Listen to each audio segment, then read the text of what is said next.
workshop. Ah, Good evening, everyone. The subject of tonight's discussion is a lunar imaging workshop, and I hope I managed to convey how I process my images, and that you can take away something tonight that would be of interest to you to get some better images from your equipment that you have. Okay, so I'm going to take you through the process from capturing in SharpCap a lunar image. And then once we've done that, we will process it through AutoStakkert to get an image in a TIFF format, which I will then move over into a program which I now use for lunar imaging as well as solar. It's called IMPPG. And once that is finished, we just tweak and adjust in Photoshop. So I will now go over to start my lunar imaging capture, which will be, hang on, hang on, whoops, okay, zoom. Right, share screen. Okay, so we will then start to process that. Okay, can we all see that on the screen? Right. Okay, this is a pre-recorded file which I use to capture with this software, SharpCap, which I don't know if you may be aware of. It is a subscription, but it's only £12 per year, so that works out quite well. And I've captured this with my ZWO 5-inch refractor and a Player One camera. And we just gradually adjust the settings on here to get the exposure to get it correct. Let me see if I can move the box out of the way to get the adjustments. So we can adjust the brightness and stuff. And as you'll see down the bottom, you'll see the histogram adjusted. So once we've got a reasonable histogram, which I usually keep about there because some of the rays on the moon do get rather burnt out. So I just get it so it's just below the maximum brightness. And that will probably be quite efficient to get a good range of tones for processing afterwards. Just make sure we've got enough gain and exposure. Obviously, depending on the phase of the moon, the gain and the brightness will go down as we get to near full moon anyway. So you just have to be a bit careful. So once we've captured this video file, I usually save it in a SER video format, which is like a Photoshop raw format, which can be adjusted in other software that I will show you in the moment. Okay, so I will now share another screen for the process of AutoStakkert, which we will be using to process the video file once we have calculated it to where we need. Right, so we need that one and that one. Okay, share. Okay, so you should have two boxes on the screen. The main box which shows a still from the video file, and the smaller box which we will use to process the image as we see fit. As you can see in the center, there is a green box which, if I press the control key on the computer, you can move it about. So if you've got something with some detail there, I would like to put that over it. Now, what that will do once we go through the files, it will measure the position of it, and it will try and keep it in a still position, but also to gauge the quality of the files that each frame will present. And this is a 2000 frame file. It's about 35 gigabytes in length. So you have to be a bit aware, depending on the bit depth and the size of the sensor, how big these files will be. So generally, I just keep my laptop just for astro imaging to keep everything else off of it. So there we go. Right, so once we've selected an area, we can make the box bigger and smaller if we want to by holding the Control plus and minus key if you've got something which is a bit more interesting to select. So if I move it over there, I'll move that there. Right. Okay, so we've got box number one, which was open the file, which we've already got. I've selected an area which I want to get the analyst done. We have to make sure when we open it that we've got it on surface and not planet. Otherwise, if I stick it onto planet, we get a small part of the moon showing only because it will try to center on the planet rather than the whole of the frame which has got the moon on it.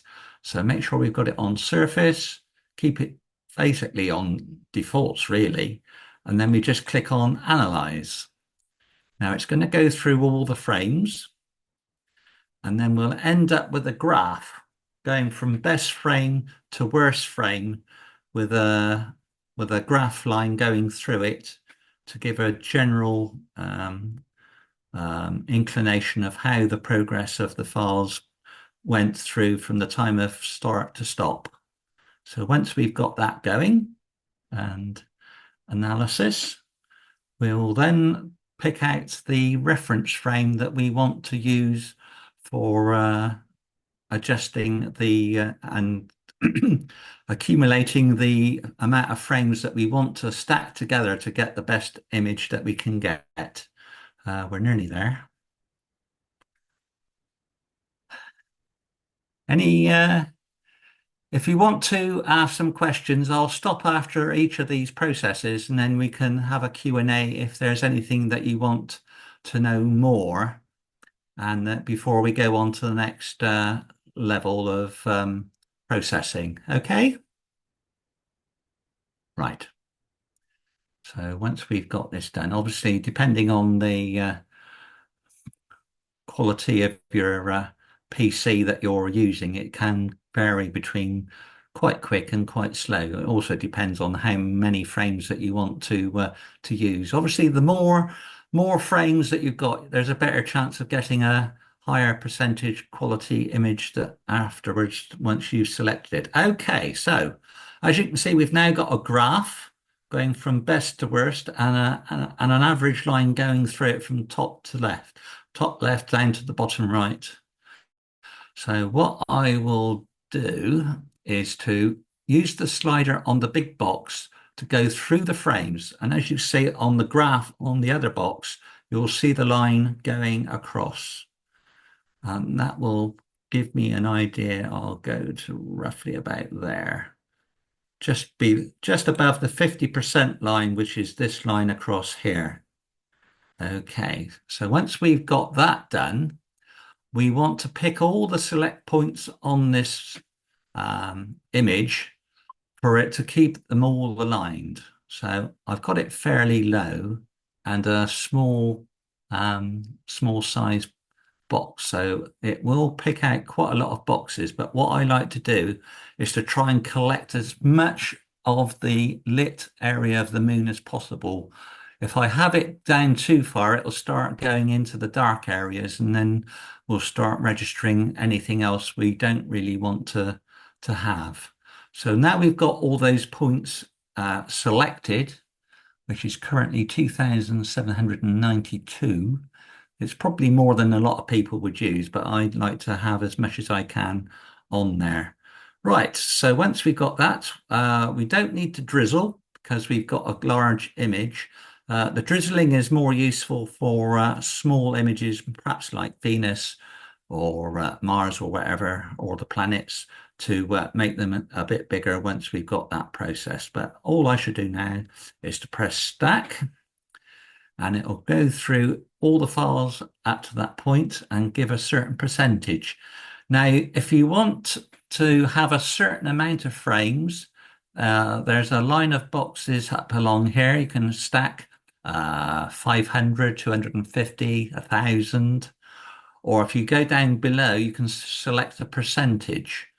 Now, whichever one you do, you'll get a little dialog box in the folder where you've saved the video file with a AS underscore and then either the percentage, which I've got as a 30, or as a frame.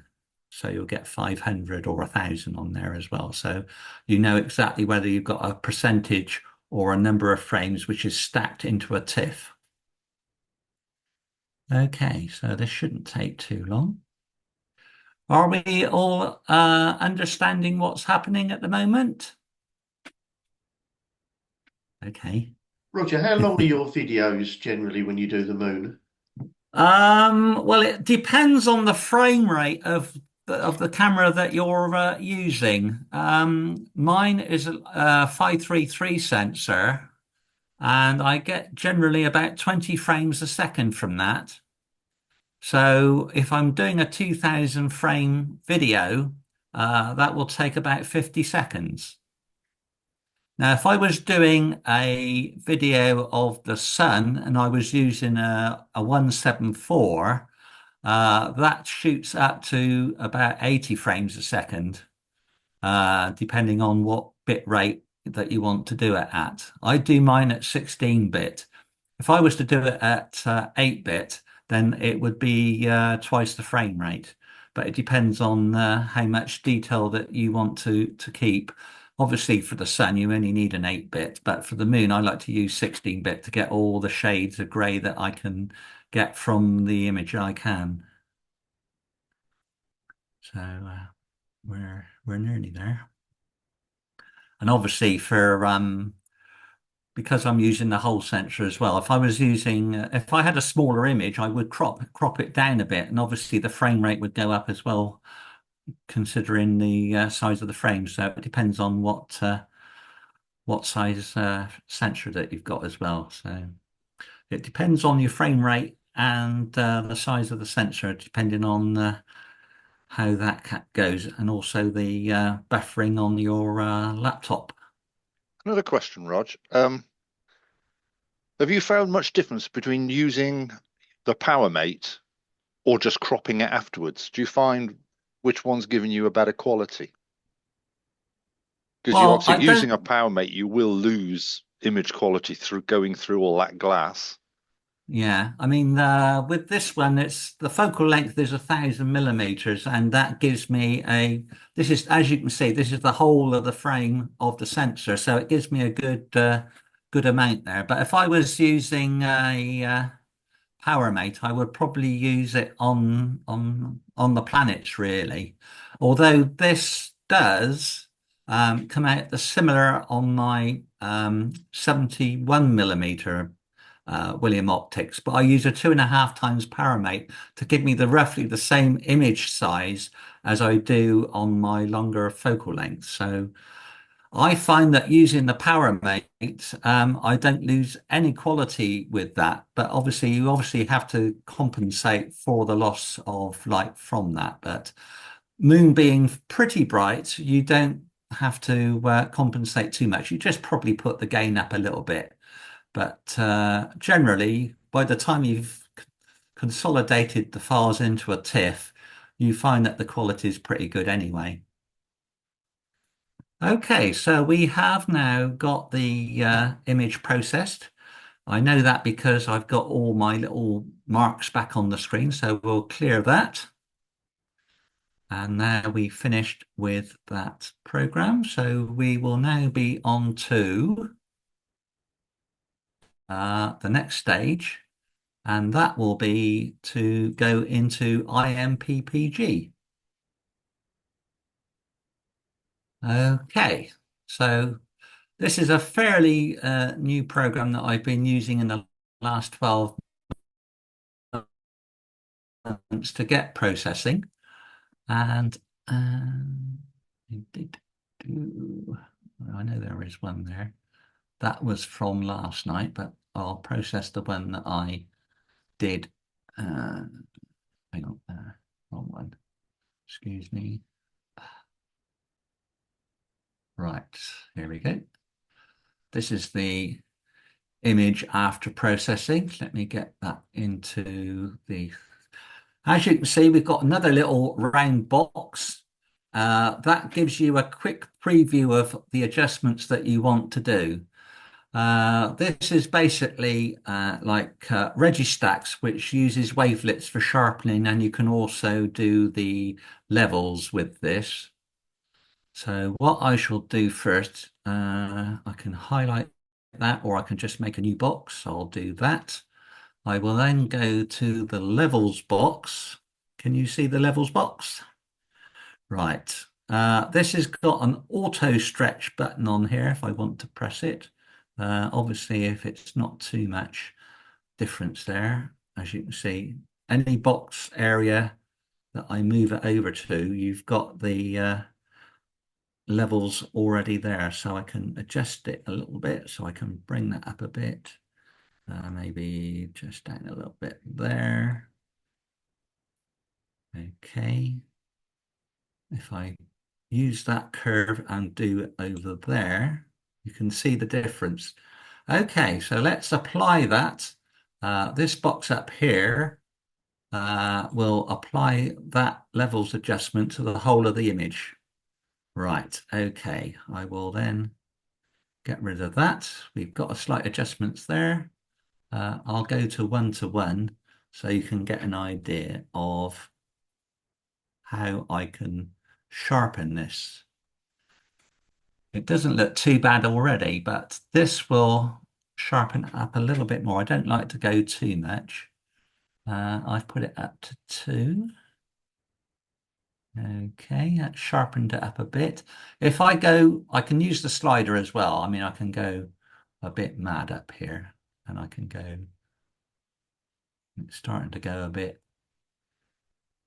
as you can see, it goes really over the top. So what I'll do is I'll just put it down to 2. And that's usually quite good. Okay, so we've adjusted the levels, we've sharpened it up, and now we will save the image. We'll put that on the desktop as test. Okay, we've saved it as a TIFF. Right, well, we're nearly there. And then it's just a personal preference of how much in Photoshop you want to do. And I won't be doing too much. Okay, so we'll then go over to Photoshop. And here we go. Right, okay, so we'll open the image in Photoshop. And there we are, open. Right, okay. So straight into using Adobe Camera Raw to bring out all those other details that we've got to get out. Okay. So what we can do. I've recently found if people use Photoshop, if you hold the Shift key in Adobe Camera Raw, you'll notice on the lightbox adjustments here, they go from to normal to auto. So what I can do is I'll just click them all and we'll see what a sort of a job we can do. Oh, it's a bit bright, so we'll turn that bit down. The whites might be a little bit up a bit more. Shadows. And the whoops. Shadows down a bit.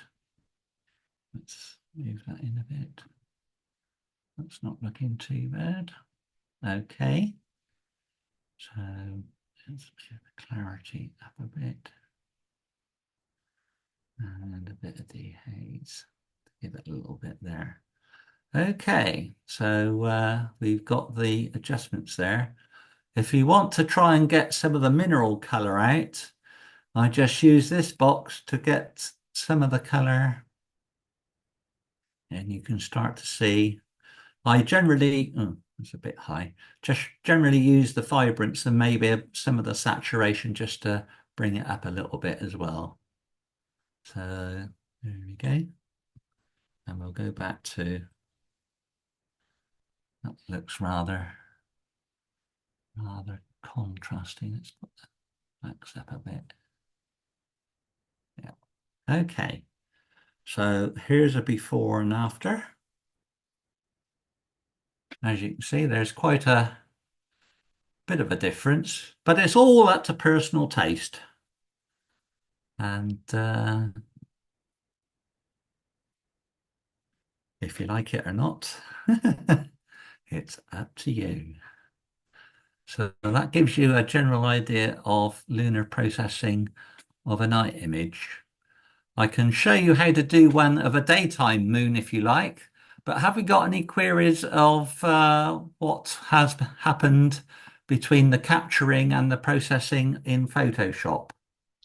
I've got one to go right back to the beginning. How do you actually focus on the moon?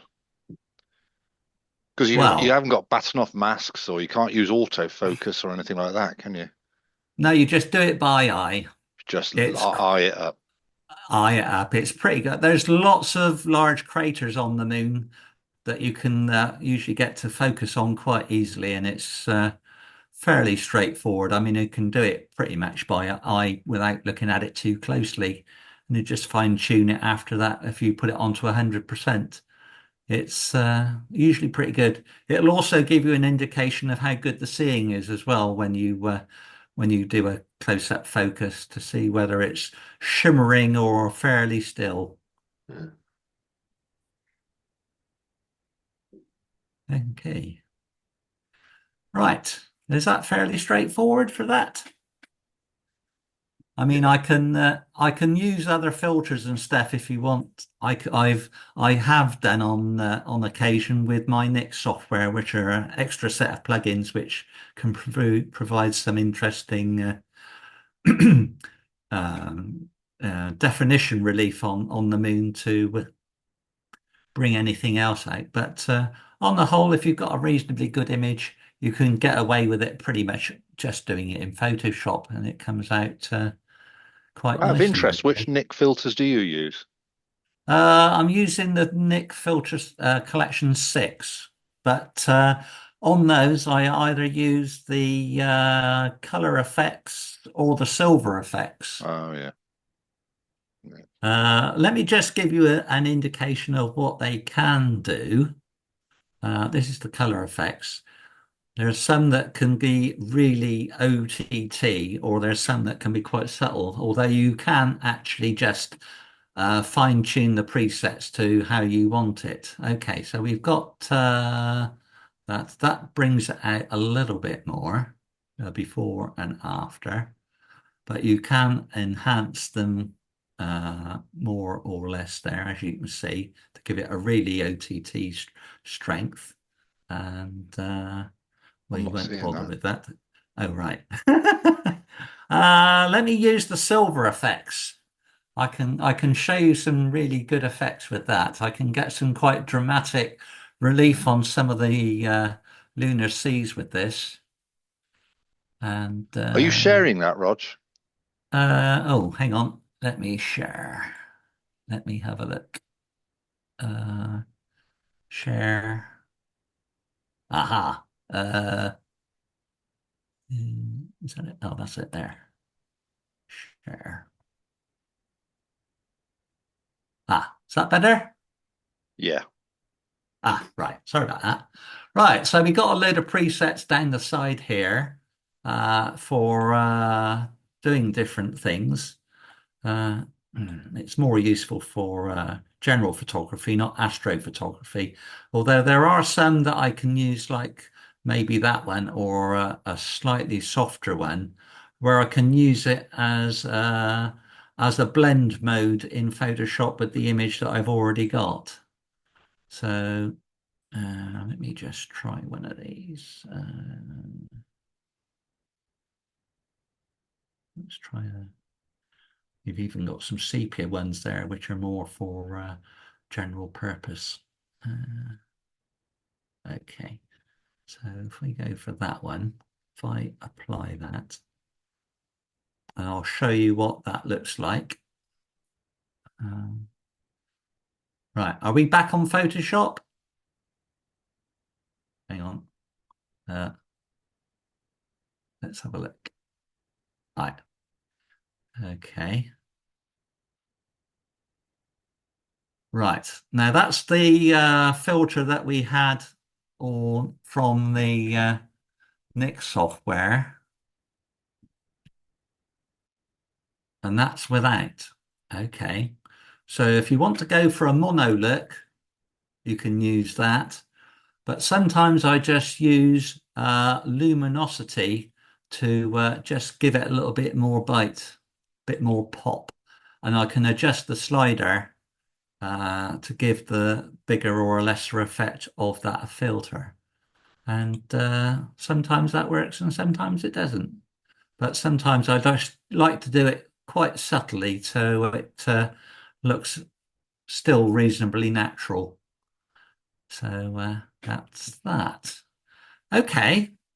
Would you like me to try and process a daytime moon now? Or do you want to give me some questions on what you've had to try and process through it with what I've shown you this evening? I'd like to see a daytime moon if we can, please. Yes, okay. We will do that. I've got a quick question. What sort of equipment would you need to have a go doing this? Like, obviously, like, from a hardware perspective. You just need to plug a laptop into the camera of the telescope, really. But I'm assuming you need uh, a mount for your telescope that tracks the moon. And Well, generally, I just use a my 71mm refractor on a tracker, yeah, okay. or you can use an EQ mount or an Altaz mount. It doesn't matter if you have got either. Altaz mount's fine because you're only going to be using it for about a minute or so, and you won't get any proper rotation of the image anyway. So you can use either or a tracker. Or you can just use a fixed cheap tripod with a telescope and let it drift through the camera. That can work as well. But obviously you're limited by the amount of frames that you've got through that image. But using a tracker or a mount, you will be able to fix onto that and get much longer length of videos, but it's up to you.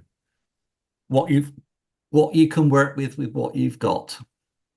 Okay, so let's process a image of the daytime moon. Right. Okay, I think it's that one. It's that one. Right. Okay. So let's share that.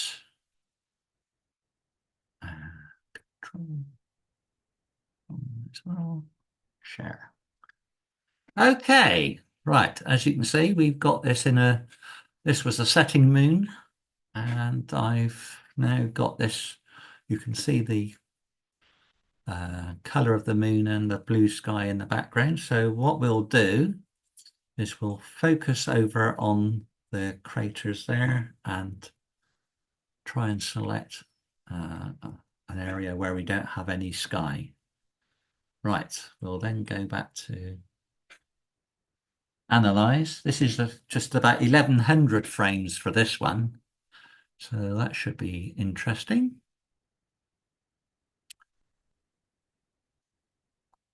Obviously, depending on the phase of the moon, you'll have to either do it at night or in the daytime, depending on how you are with the weather, really. Okay, so all things being equal, we're just coming up to that. Okay. And obviously you get a red bounding box around the whole of the frame just to see if it stays within that frame, then you've got a good chance of getting it processed. If you do get a very windy day and the moon is moving about, it might go out of the bounding box, and consequently you might get some rather interesting results if you try to get it processed where it's going in and out of the bounding box. It looks like a 1,000-piece jigsaw that's been thrown on the floor in some cases. Okay, so we've got a pretty good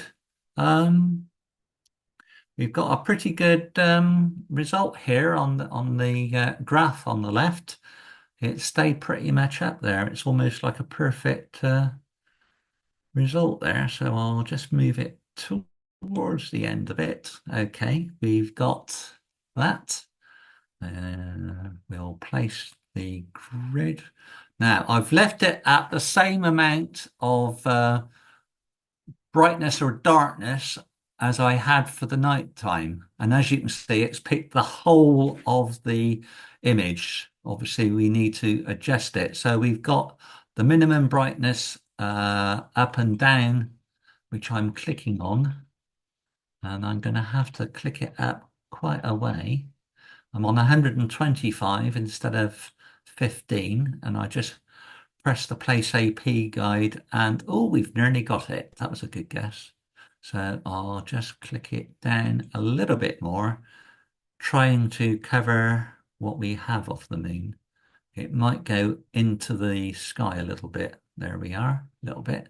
So I'll just go up a little bit.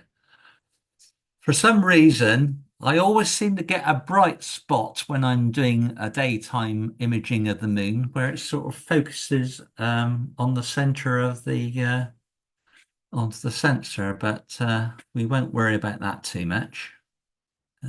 Perhaps I'll just go up one more back to where it was, and so we don't have that, even though we won't be. Oh, my light's gone off. Right, okay, so there we are. We've got that all selected. We'll move, we've got that selected there, so we'll just go for the stack. And then should be quite quick process of this image. Now, if I was to proceed on with this, I might try to get rid of this light patch in the center, which I can do with Photoshop. But I can also use Spurt if anyone's been using that one. That works out quite well. It's good for gradients as well as noise reduction.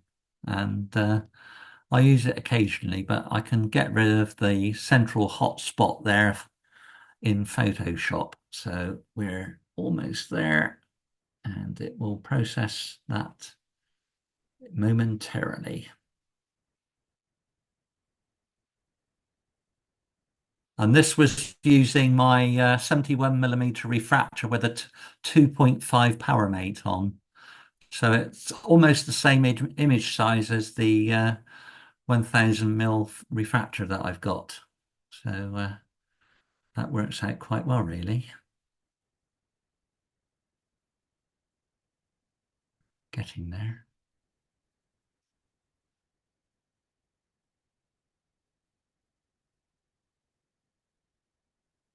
Yeah. I will endeavour for the exhibition that we've got in November to try to get some printing started this week, just for your information.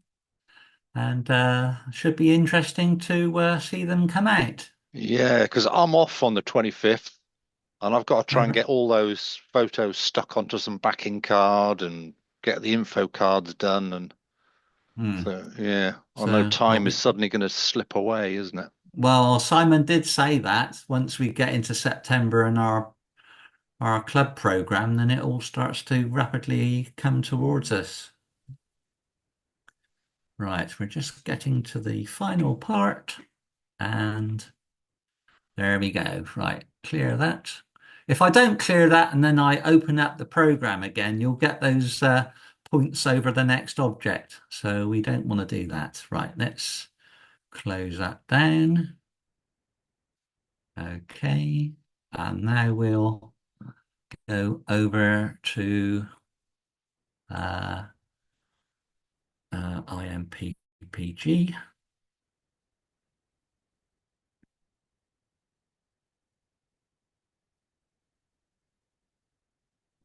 Right, and oh,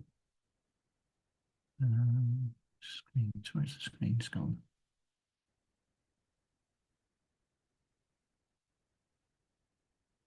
Right, okay, so here we go. Right, all clear here?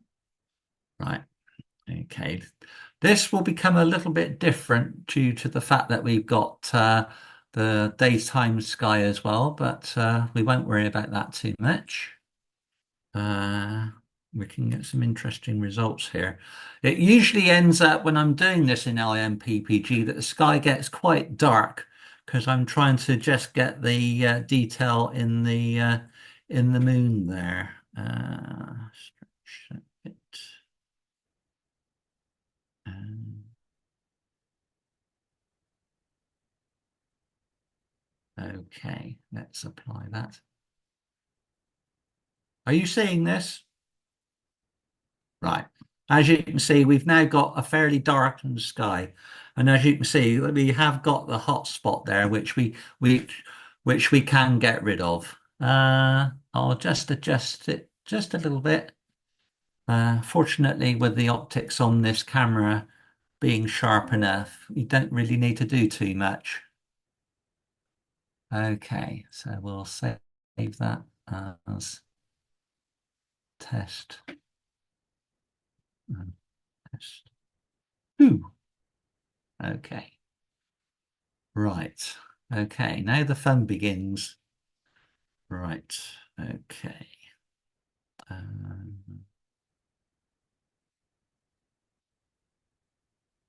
Right.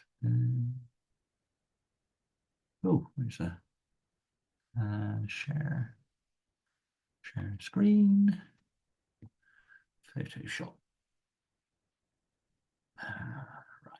Right. Okay.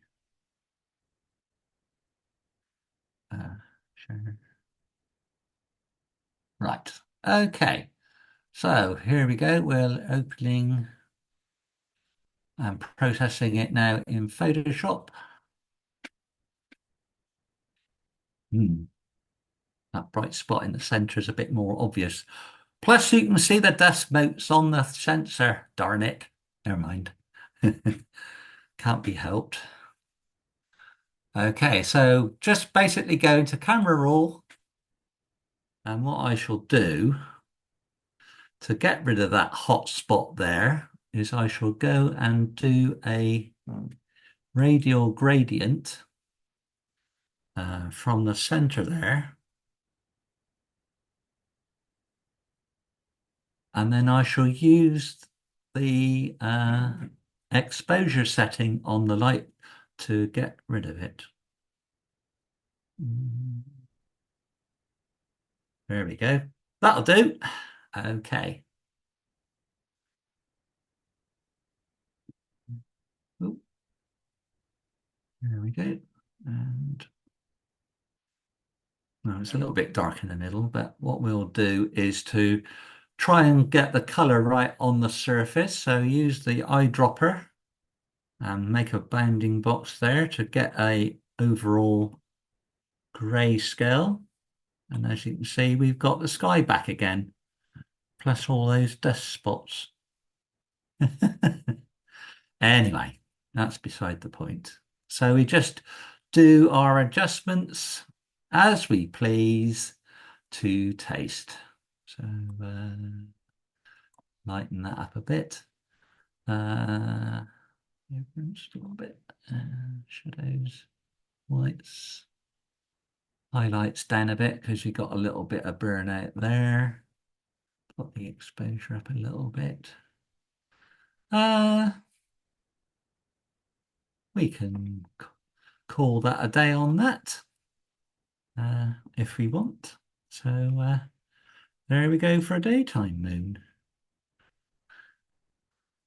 And if we want to get rid of these, we're all familiar with the patch tool.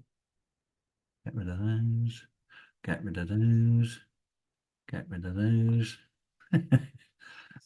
And then just cropping whatever to get rid of. If you want to try and even out the sky, if you're using a fairly recent Photoshop, there's the new select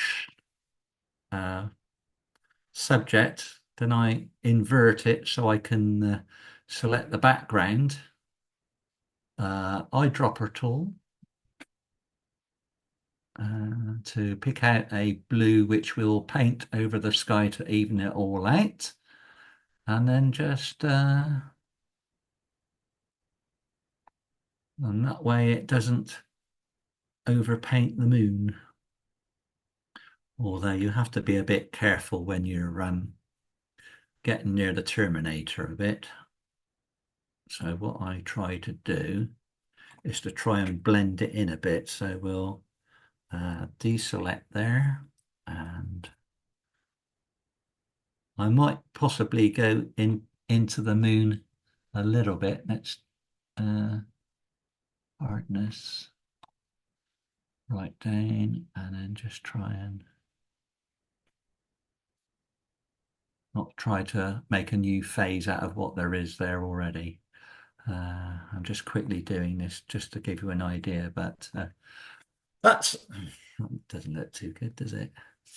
Anyway, that's a rough idea of how to even out all the background if it is a little bit uneven. But obviously that does not look right. But it gives you an indication of what can be done when you take your time and not doing a demo. Okay.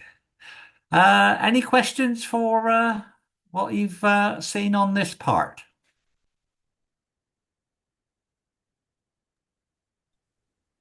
So Roger, did you say the resolution is about the same on your 130 as it is with your 71 and 2.5 times? The size of the moon is roughly the same, so it works out at roughly 950 as opposed to about 1,000. So there's hardly any difference between the two. But obviously, you get a better resolution with the 130 lens because you got the bigger aperture there anyway. But on the whole, it's pretty good. The optics on the 71mm William Optics is pretty good because that's a triplet lens, and I do find that does get the job done pretty well. Especially if you're only posting it on social media. I mean, what's the point?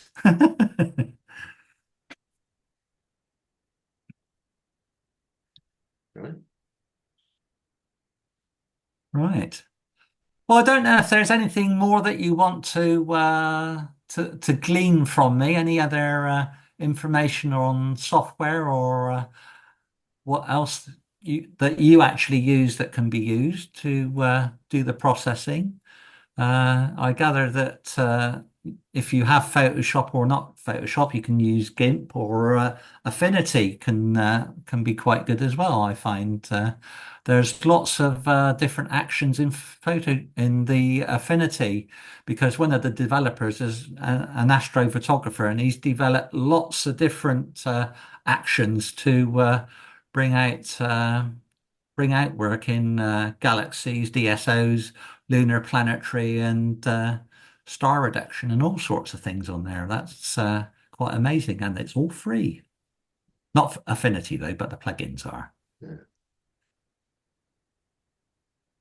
Okay. No, Is that's there? great. Well, I hope I've given you an interest in my lunar imaging processes and techniques, and if it's helped you in any way, then I've done something. Yeah, that's really interesting. Thanks. Yeah, Okay. cheers, Rog. Yeah. And obviously with the Aurora, we've also been given some hints and tips on how to process those. And I've been most impressed with how these Aurora images have been done. Hey, Rob. Well, I suppose it's a good opportunity for you to show your time lapse again. Um, I It's can do. handy. Yeah, I've redone it with the actions that you actually produced. So with the with the process that you did, it was quite an amazing thing. I do have, I think I've still got it here. Uh, right. Where was it? Uh, ah, where is it? Hmm. Uh, ah, I have got that one. Let me try and open it up. Okay.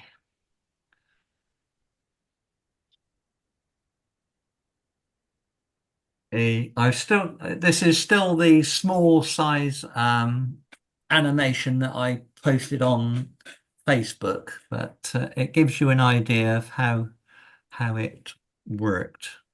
Okay, let me go and share the screen. Okay.